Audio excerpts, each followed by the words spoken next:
power we wield, it wears away at our very being. It breaks us, it unmakes us, that its immaculate aspect might reveal itself. The icon.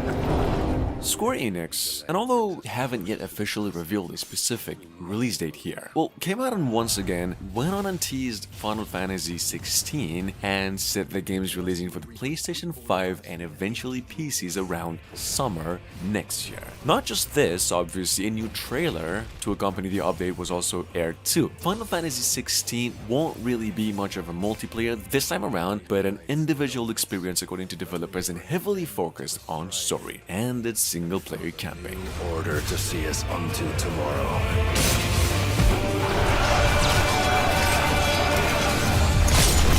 If I take the field, our duel will shake the island to its foundations.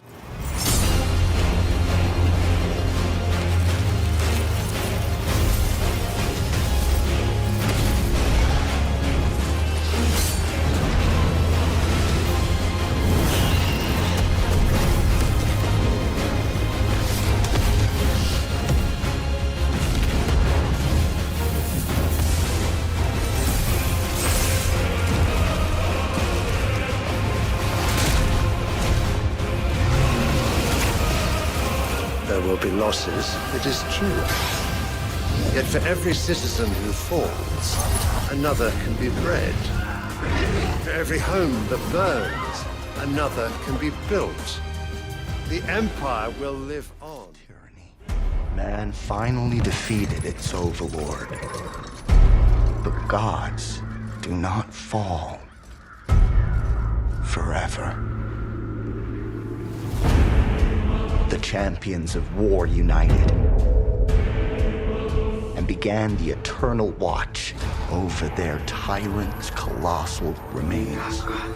Now, coming up behind that by CI Games, the same folks behind old Sniper Ghost Warrior games in case you're unfamiliar with them. Well, we have here Lords of the Fallen 2 and the fact that it's releasing early next year. Finally, what was pretty much originally set to come out 5 years ago but then changed developers during development stage. Lords of the Fallen 2 will now be coming to the PlayStation 5, Xbox consoles and PCs using Unreal Engine 5 and acting as an action RPG this time around and set in a new dark fantasy setting with a heavy emphasis on story.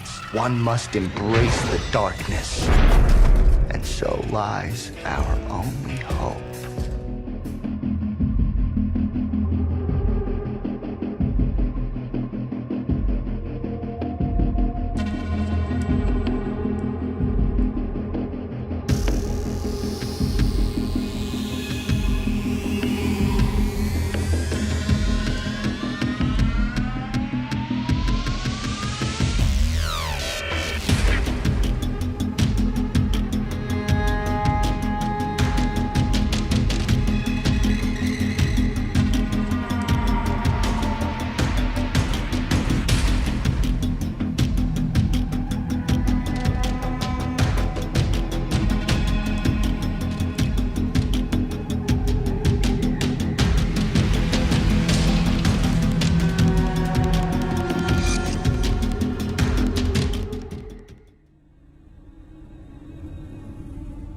The sand has memories.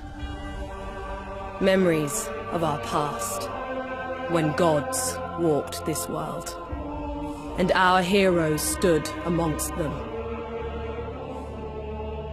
But the gods' vanity grew, and in their struggle, we were cast away. At number 3, and once again by the same developers in charge of the previous game, Lords of the Fallen, we have here another new fantasy action role-playing game in the making called Atlas Fallen, which is said to be some sort of a semi-open world action-packed exploration-based sort of co-op support game too. Well, take a look. Atlas Fallen over here is also releasing next year and for PCs in the next generation of consoles only.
Moving on, we have the old one and only Lies of P, which is an action Souls-like role-playing game, possibly an open world partially, that was announced around the same time last year. Yeah, a game where you get to play as Pinocchio and on this adventure of a lifetime to finally become human. I'm not gonna lie, this has to be the most hyped me for a game, simply because it's bringing lots of good memories and some good old Souls-like elements to life. This game is on its way to PCs and consoles we hear mid to late 2023, if not earlier.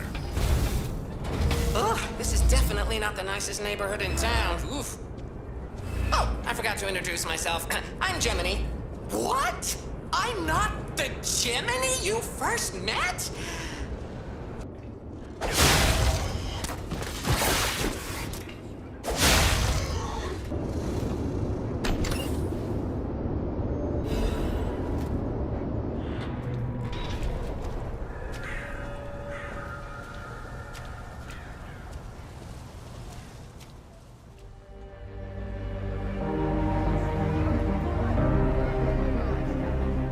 At number 5, once again, by the great publishers Prime Matter from no more than a couple of days ago actually, we have a totally brand new turn-based role-playing game that takes players on this particular journey on this fantasized new futuristic version of a lost city on Earth.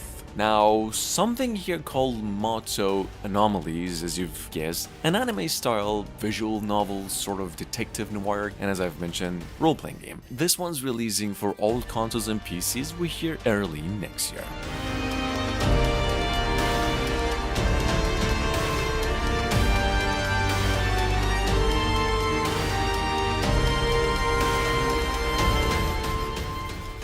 Frey Holland, daydreamer, cat lover, New Yorker. On a fateful evening, her life changed drastically when she was mysteriously transported to the beautiful, treacherous land of Athia. Around the same time last month, we actually did get a brand new trailer on Square Enix's hotly anticipated open world action RPG that's been in the making since 2019, I believe, and I'm sure most of you are already familiar with going by Forspoken. And well, through a new trailer and the news that the game's delayed to next year. Only a few hours ago, we did come across a new trailer, and this time around actually 10 minutes of gameplay trailer, 4K, and the fact that the game's finally releasing January 24 next year after the PlayStation 5 and PCs. Outside the safety of Sepal, the only life Frey will encounter are corrupted enemies looking to rip her limb from limb. Frey's combat spells make quick work of low-level enemies. And her magic-enhanced parkour abilities turn this inhospitable land into her personal playground.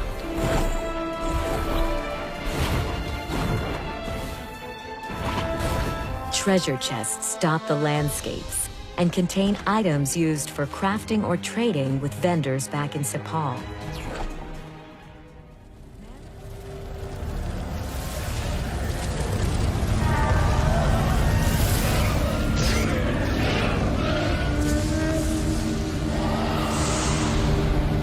At number 7, well, this goes without saying, it's got to be one of the biggest games in the making out of Quake Tecmo to date. We have here, as you could tell, Wulong Fallen Dynasty from only a couple of weeks ago. Assuming you've all missed out on this one, this was actually one of the biggest surprise reveals of the Bethesda showcase from earlier and from the same makers of Case with its gameplay trailer. Check it out, the game's set to be coming to PCs and all consoles early next year.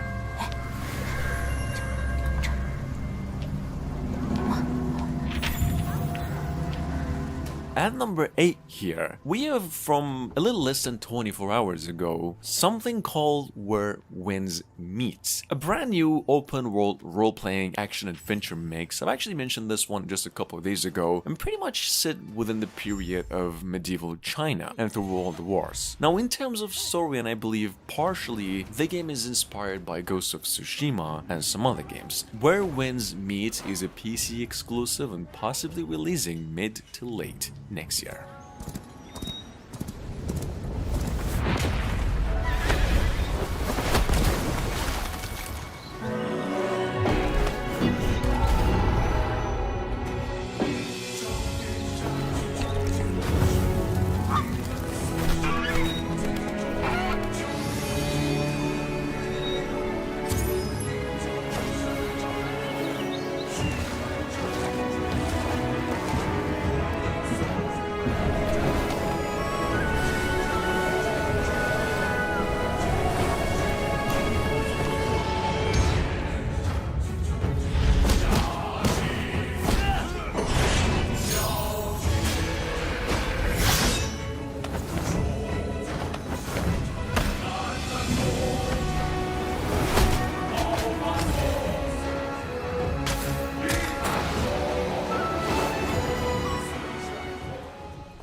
Moving on, and this is a pretty short one, so I'll try to make it quick. At NACON's showcase only a month ago, and alongside a lot of great games that was showcased, we technically did come across a new Robin Hood game, whatever, called Gangs of Sherwood, which is supposedly a third-person single-player and co-op action base that's releasing for consoles early to mid next year. Take a quick look.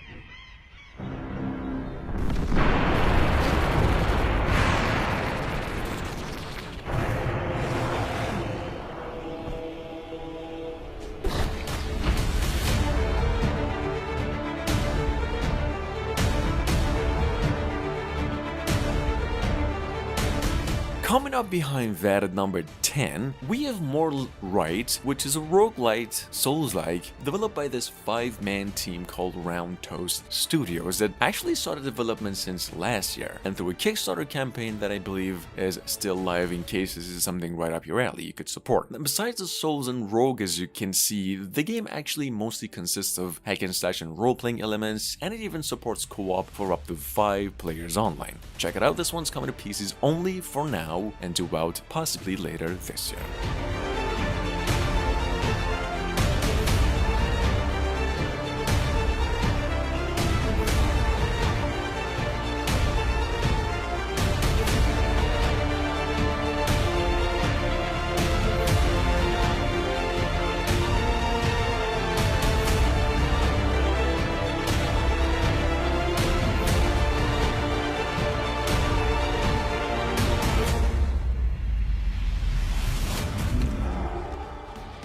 Speaking. Making progress, Zach? And Geo. I can cut loose, right? Within reason. Moving on at 11, Crisis Core came our way once again with Final Fantasy VII, technically one that originally hit the PSP console back in 2007, and a remastered version of that is here on the way and will supposedly run in 120 FPS and will include updated 3D models, fully new voiceovers, and new music arrangements as well. Check it out. Crisis Core Final Fantasy VII Reunion is on its way to the PlayStation 4, 5, Xbox consoles as well. Also, then it's in the Switch and PCs late 2022 week.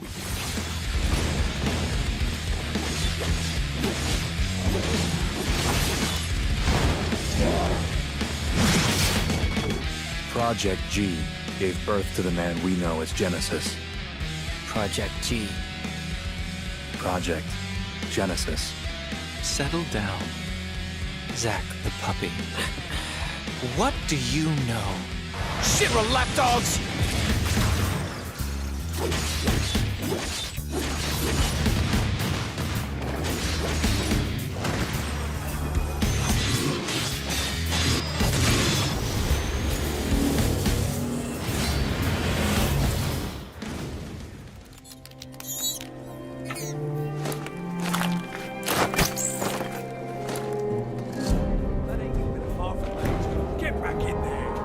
Coming up behind that, and it's been some time, so I'm assuming at least a few of you have been waiting here. So in that case, THQ Nordic just released a new trailer for Gothic Remake and some new locations that are added into the game in addition to some modern designs. This is an action RPG set in a medieval world of humans and orcs in terms of premise, in case you're pretty much new to, that originally came out more than 20 years ago. The game is now releasing for PCs and the next generation of consoles with remade elements early next year. Then find some more. Right, no slacking. It's a pickaxe, not a strip blade.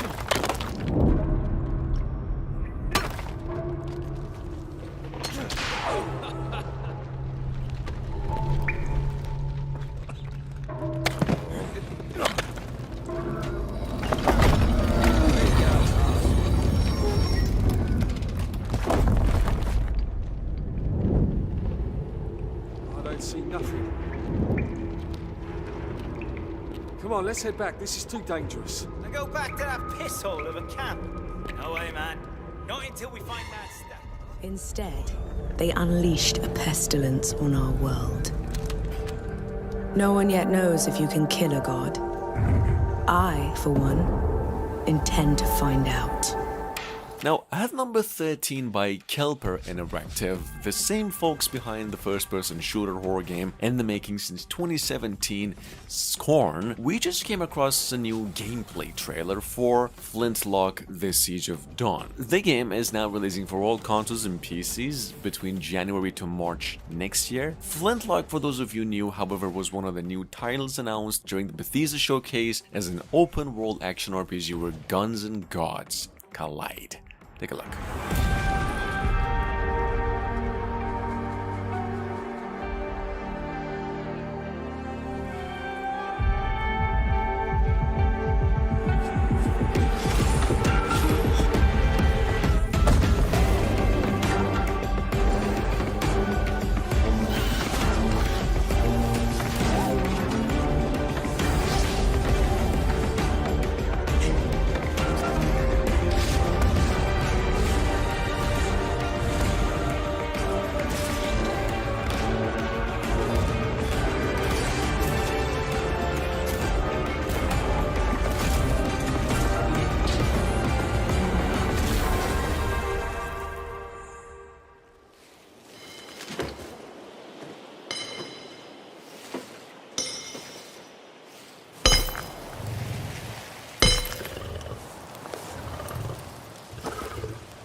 It began as song, pitched sweet and solemn.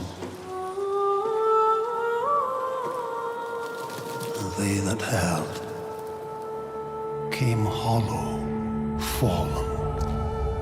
Coming up behind that by Digital Software, we have once again another free-to-play and also the follow-up to 2013 Warframe game here, a brand new something called Soulframe, and supposedly more of a melee-focused game in terms of gameplay, opposed to Warframe. Soulframe does not have a release date at the time. Technically, it started development at the beginning of 2022, but we know it's coming to PCs, Xbox Series X, and PlayStation 5 only by the end of 2023 at its earliest.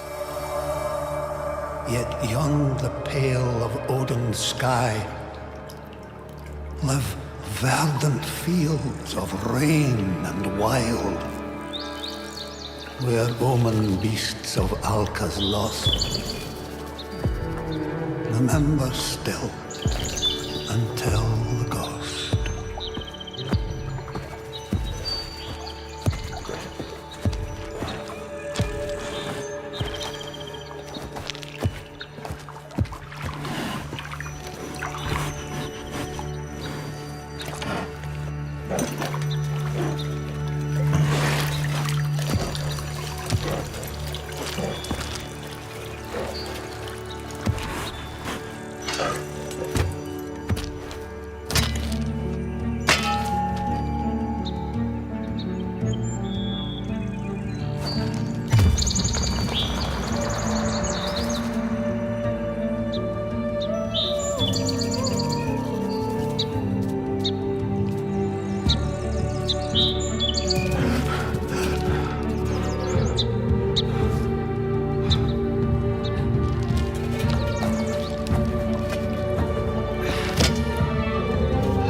listen well. Envoys of shame. And bear their souls within your frame.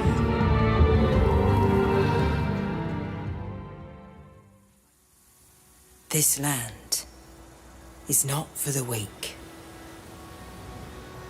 Most of us wouldn't last a day. But we know you're different.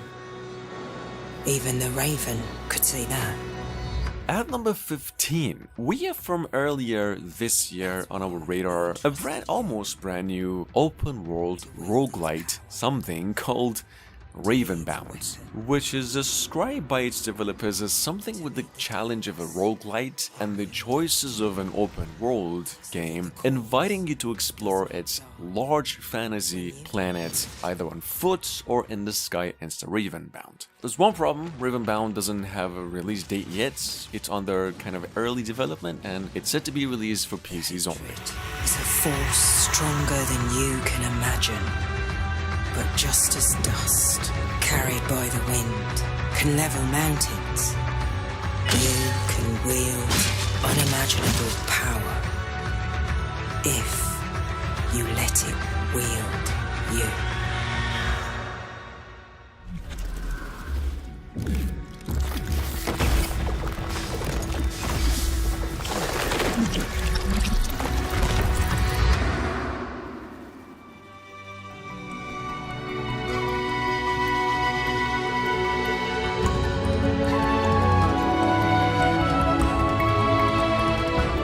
And last but not least, we've got here once again the old Euden Chronicle 100 Heroes, the hugely anticipated spiritual successor to Suikoden from a tad over a couple of years ago, and through a Kickstarter campaign which literally met all of its development goals and 10 times even more within a month. The game is now supposedly releasing by the end of 2023, if not early. Game's on its way to PC, Switch, all of the consoles as well, and this is what it's all about.